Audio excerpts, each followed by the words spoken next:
Olá, todo mundo já viveu isso, né? Aquele trânsito que simplesmente não se move.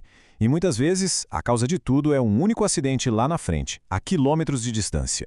Hoje, a gente vai mergulhar nesse sistema complexo, que foi projetado para gerenciar o tráfego urbano e ver o que acontece quando ele é colocado à prova.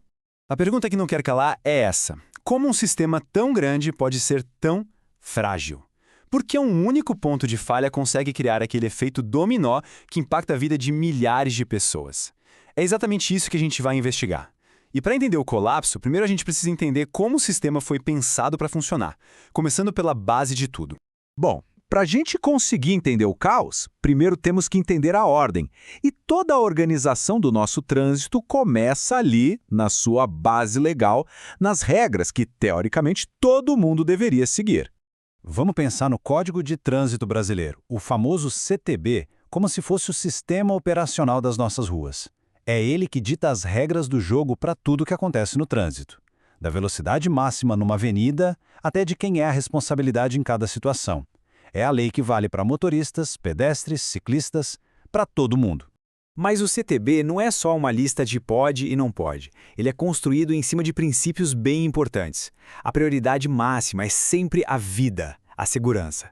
Ele também deixa claro que a responsabilidade no trânsito é de todo mundo, sabe? Compartilhada. E mais, ele exige que os diferentes órgãos públicos conversem entre si, que haja integração. Tudo isso para garantir algo que é um direito básico, o direito à segurança no trânsito. Ok, então nós temos as regras. Mas como é que essas regras são comunicadas para milhões de pessoas, ao mesmo tempo, todos os dias? É aí que a gente entra no que eu chamo de linguagem das ruas, a sinalização. A sinalização é basicamente a voz da rua.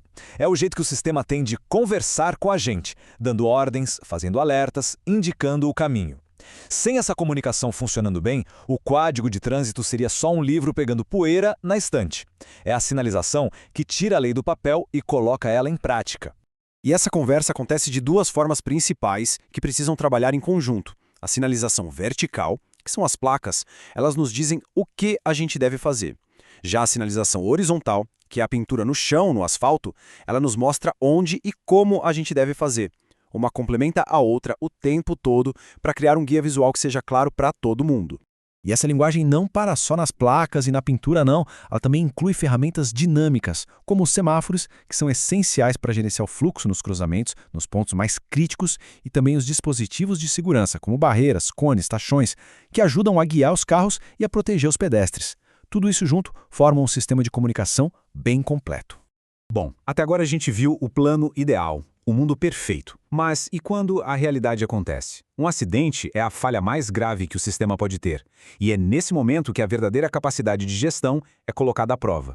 Cuidar de um acidente é muito mais do que só tirar os carros da pista. É um processo bem complexo com 4 fases. Ele começa, na verdade, muito antes do acidente acontecer, com a prevenção. Depois, claro, vem a resposta imediata, o socorro. Aí a gente parte para a análise, para entender o que aconteceu e aprender com o erro. E por fim, vêm as ações para tentar garantir que aquilo não aconteça de novo. Então, por que o caos se instala? Onde é que a coisa desanda? A resposta está principalmente na falta de integração. Quando a polícia, os bombeiros, o SAMU e os engenheiros de tráfego não se comunicam de um jeito fluido, rápido, cada minuto perdido na resposta a um acidente se transforma em quilômetros de congestionamento. Se a gente soma isso à falta de dados em tempo real para criar desvios inteligentes e a dificuldade de usar as informações de acidentes para consertar os pontos perigosos da cidade, pronto. Essas são as rachaduras no sistema que permitem que um único incidente quebre todo o fluxo. Mas a engenharia não ficou parada no tempo, né? A tecnologia está mudando completamente o jogo, trazendo ferramentas para a gente sair de uma gestão que só reage aos problemas para uma que tenta antecipar eles. Vamos ver como isso está acontecendo. O que a engenharia de tráfego moderna busca é criar um sistema que não só obedeça a regras fixas, mas que consegue sentir, pensar e reagir.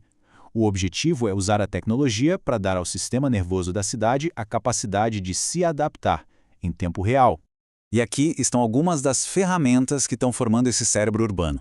Câmeras e sensores funcionam como os olhos, monitorando o fluxo sem parar.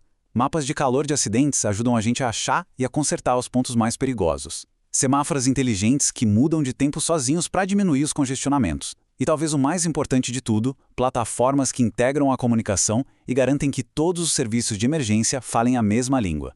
Isso agiliza a resposta, salva vidas e, claro, desobstrui a cidade muito mais rápido. E tudo isso nos leva a uma reflexão final. A gente tem leis, tem sinalização e tem uma tecnologia que fica cada vez mais inteligente. Mas, será que isso é o suficiente? No fim do dia, o trânsito é feito de pessoas. Então fica a pergunta: de que forma a engenharia e a tecnologia podem, de verdade, nos ajudar a construir não só um trânsito mais eficiente, mas um trânsito que seja fundamentalmente mais seguro e mais humano?